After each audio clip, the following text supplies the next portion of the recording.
Welcome to the TaleSquare Entitled People segment, where we dive into tales of those who believe the rules don't apply to them and that the world revolves around their demands. Today, we've 3 epic and hilarious encounters about these entitled characters. So tune in and enjoy the show. The Shenanigans of My Entitled Ex-Friend. Celebrating 2 years of no contact with an ex-friend of mine, Emma, and figured this would be a good time to share the story of our friendship. Emma was a victim of bullying, so I became her only school friend. Her parents love-bombed me, buying me lots of gifts, calling me Emma's savior, and lecturing me about needing to always support her because she was bullied, etc. I didn't know better at 13 years old that I was essentially being groomed to be Emma's career. I also met Kate, who was Emma's childhood friend, and we became a cute group of 3. But by college, I realized Emma was falling far behind in maturity. Her mom would ask me to help her poor Emma with basic things like catch the bus with her or drive her, even though she could drive, even when it was inconvenient for me. Like when I moved out of home and lived an hour away, her mom would still try to guilt me. It became a one-sided friendship, so to help Emma grow up, I started teaching her and asking her to do things on her own. But the problems grew. The travel story. We traveled with my new college group, and they politely asked me not to invite Emma again. We'd nearly miss flights and other deadlines, because she'd wander off to call her mom and get lost. She'd lose things, get scammed, or randomly start unpacking her luggage in public. She always needed help, and it was stressing me out 24/7. She never pitched in for the Ubers or food. The hotel mixed up the rooms. 3 people stuck with a single bed, and Emma got 2 king beds to herself. And she refused to swap, which caused further drama. She even interrupted and tried to third wheel my one date night with my significant other. She had been with us every other meal, leaving endless missed calls, pestering for our location and wanting me to pay for her Uber to meet us. I cried many times that trip, and my significant other admitted he dislikes how Emma treats me. By the end of the trip, Emma was still oblivious, insisting my stress was caused by being too uptight. Her birthday. For her 25th birthday, she invites Kate and I to dinner, but at the last minute books a 5-star hotel room to stay overnight and asks us each to pay. I decline, saying I already have plans before the dinner and the day after. Kate DMs me, privately saying, "This is really important to Emma. It'll mean a lot if we did the hotel. Just pay, and we'll do things differently next time," so I gave in and paid. During dinner, Emma is unimpressed by my gift that's just a Chanel lipstick. And when it was time to pay the bill, Emma says, "You guys pay between the 2 of you. I'm the birthday girl." Annoyed, I say we should have discussed this beforehand. And they both turned on me like, "You should know the birthday girl never pays." While they went to other bars, I faked feeling sick and went back to the hotel room, calling other friends and my significant other for support. That's when I decided to stop being friends. I left first thing in the morning for another event, upsetting both Emma and Kate because they expected me to drive them home. My birthday and the end. I hadn't spoken to them for months, but they eventually reached out wanting to celebrate my birthday. The event went surprisingly well until the bill. I don't drink, but they went through 2 bottles of wine and cocktails. Emma wanted me to pay. "You invited us out. You're the birthday girl treating us to a night out." Hypocrite. And they're the ones who asked me out. We eventually agreed to pay for food 3 ways, and they pay for their own drinks. But Kate's card declined, and Emma never paid, so she forgot her PIN. I ended up paying. Kate transferred me immediately, but Emma didn't. And so began the final chapter. For weeks, Emma kept dodging my questions to pay me back for dinner and some concert tickets she also owed. I even sent my bank details again and started giving deadlines like, "Please have this done by tomorrow." Her responses would be like, "Hey, how was your weekend?" or just leaving me to read. The audacity. I eventually called Emma asking why she can't pay me back. She admits she doesn't know how to transfer money. We walked through it together, but she never made the payment. I chased her up again on text, and I'm left to read. Ghosted. I asked Kate for help, and she said, "That's weird. She always pays me back." That hurt to hear. I chased up Emma again a few days later. Left to read again. I had enough. I sent her both concert tickets and told her to go with her sister because I'm not doing this anymore. Emma immediately pays me. It took almost 2 months and threats. She made all these excuses. I'm tired. I don't check my phone. You don't know how hard it is to be a receptionist. I'm a lawyer. You expect so much from me. This outburst has come out of nowhere. I can't believe you're punishing me, etc. I sent her a long text about everything I had bottled up, including the travel story, her birthday, my birthday, being taken for granted, etc. And then I asked for space. Kate calls me angrily and demands I apologize for hurting Emma's feelings. I said no, I'm not apologizing for this, and I'd like for both to not contact me. A few days later, Emma sent me this big text. She apologizes but then accuses me of being inconsiderate, controlling, and impatient. She justifies never making an effort by saying she's a guest to events and trips away, while I'm apparently in charge. She then says this is all my fault because I should have been clearer and basically nagged her more to make an effort, plan, pay, etc., and that I should apologize for hurting her and causing drama. She ends her text passive-aggressively with, "Since you're so hung up about this and need me to make more effort or whatever, I'll plan the next thing. Let's do it tomorrow. Where do you want to go? I'll book." Instead, I asked for a month of no contact, and she left me on read. A month passes, and I get another angry text from her. "It's been a month plus 1 day now. Why haven't you reached out?" I said I'll book it this time. "Stop hiding. We need to meet up and fight it out." I declined and said the break helped me realize I'm happier keeping our distance for now, and I wish her well. Her and her family all immediately blocked me on social media. And that was it. Obviously, I'm well aware of the mistakes I made. My boundaries were not strong enough. I fell for the love bombing and shouldn't have felt so guilty saying no. But now I know, and never again. Entitled lady wants to return shirt that she had put in the washing machine. First off, sorry for any potential grammar, spelling, or formatting issues. I'm dyslexic and typing this on my phone. Okay, so this story happened a few years ago at an old cashier job of mine that sold vinyl records, CDs, DVDs, and merchandise for all said things. For future reference, it was around the end of February when this happened. I was working alone to close that night. We had a very small staff, and so often one of us was closing alone. And we were about 30 minutes to close at the time when an entitled lady came up to the checkout counter. She said she needed to do a return for a shirt she bought her son that he didn't end up liking. What follows is the conversation I had with her, to the best of my memory. Entitled lady: "Hi, I'd like to return a shirt my son didn't end up liking." Me: "Of course, I can help you out with that. Do you have the receipt?"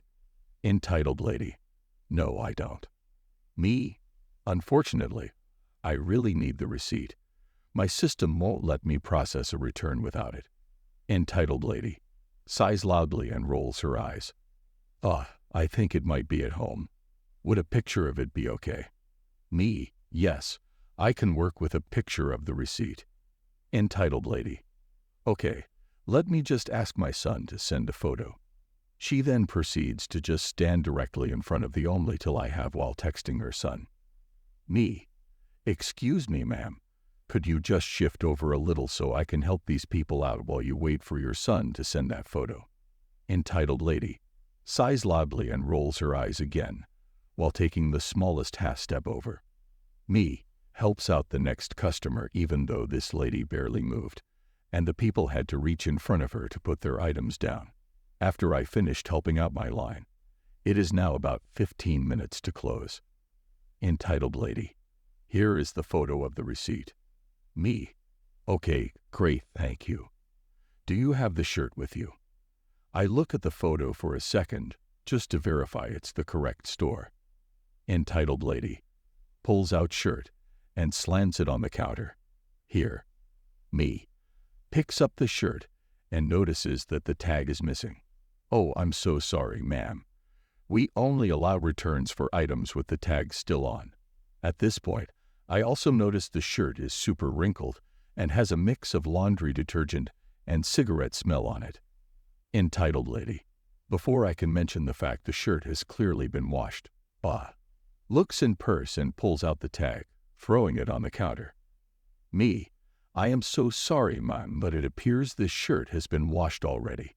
Again, I can only accept items that have the tag still attached and are in unused condition. Entitled lady, you're kidding me, right? My son didn't wear it. He never used it, and the tag is right there. Just give me my money back. Me, I'm sorry, ma'am. It's against my store policy to accept this as a return. Entitled lady, talking very loudly and slowly, as if to insinuate I'm stupid. Just process my return. God, what is it with you people? Don't you know how to do your job? Also shoves phone in my face with the photo of the receipt. I assume by you people, she just meant retail workers because she and I are both white. Me, I'm sorry, ma'am, but as I mentioned, I am unable to accept this return. I catch a glance at her receipt and see she bought the shirt at the start of October. As previously mentioned, it was currently late February. Additionally, our return policy is only valid for 30 days, and your receipt says you bought this shirt in early October. Entitled lady starts yelling about how I'm dumb and don't know how to do my job and demands to speak to my manager. I told you my son never used the shirt. When I bought it doesn't matter, you idiot. Don't you know the customer is always right? Me. As I said, our return policy is only valid for 30 days, so even if the shirt had the tags attached and was never washed, it has still been 4 months since you purchased the shirt. Additionally, my manager isn't here as it is just me today, but you can try and come back during the day as a manager should be in then. Entitled lady yells, very high-pitched, and then marches about 20 steps away, standing towards the other end of my counter. During the time she stepped away, I quickly texted my manager and explained the situation. He said just to let her do an exchange, and we will deal with the shirt. I then walked over to her, and it is about 5 minutes to close. Me, hi ma'am. So I just spoke to my manager, and they said that I can process an exchange for you to get a different shirt. Entitled lady, God, are all of you stupid? I don't want to exchange for another crappy shirt. Just give me my money back. Me, still calm as a cucumber with a smile on my face. Ma'am, I'm sorry, but unfortunately, I can only offer you an exchange for a different shirt. Entitled lady, what's your head office's phone number? I am going to call to get you fired. Me, our head office doesn't have a public phone number. Entitled lady, then give me their personal number. You are so fired. Me, unfortunately, ma'am, even if I was legally allowed to give out their numbers, I personally don't have them. Entitled lady is screaming and yelling, and someone who is just looking around just stares at this lady in horror and leaves. Me, I'm sorry, ma'am, but we are now closed, so I am going to have to ask you to leave. Entitled lady, I'm not leaving until you are fired. Me, ma'am, I'm going to have to ask you to leave now as we are closed, but you can come back tomorrow. We are open from this time to this time.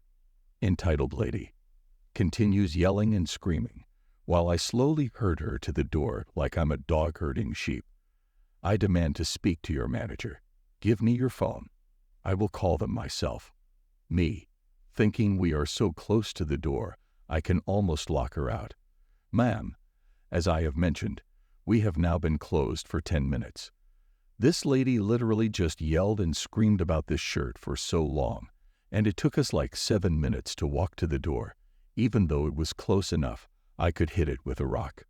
I will not be giving you my personal cell phone, but again, if you would like, you can come by tomorrow. We are open from this time to this time. Entitled lady, in a high-pitched yell. Ah, stomps her last 5 steps out the door, then turns and glares at me.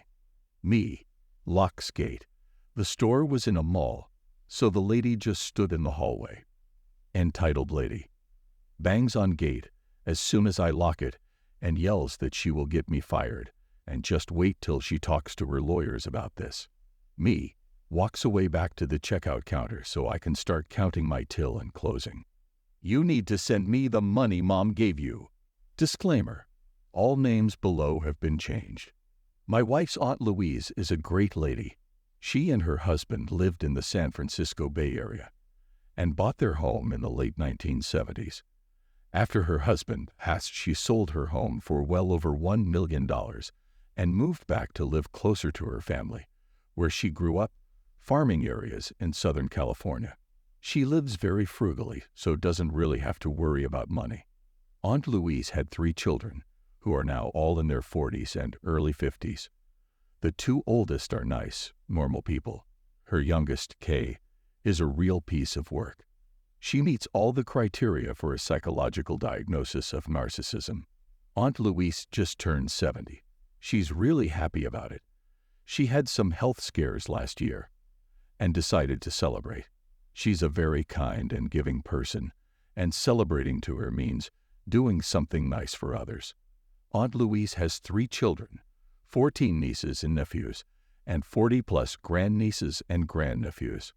I don't know how much she sent to everyone, but based on what she sent to my wife, her niece, and knowing how much she likes to be fair, the nieces and nephews each received a check for $1,000. Based on what she sent to our kids, I suspect each grandniece and grandnephew received a check for $500. There was also a very kind and personalized note to each person, saying how much she loved them and imploring them to do something fun with this money. Don't pay bills with it. It was generous and sweet, and when a couple of the kids came by this weekend for a barbecue, we talked about Aunt Louise, their plans for the money. And as I suspect was Aunt Louise's intent, we had happy conversations about fun plans. Then the email came. For background, Aunt Louise's daughter, Kay, audits her mother's finances that would make the IRS blush. Last Christmas, she berated her mother for vacationing to New York City with a friend. Louise has always wanted to visit New York at Christmas. She has frequently talked about plans for her inheritance, with her still very much alive mother sitting right next to her. Kay sent my wife and others an email claiming that her mother is suffering from dementia and Alzheimer's with a request. More on that below. While we suspected this was Kay being Kay, my wife still called Aunt Louise, just in case.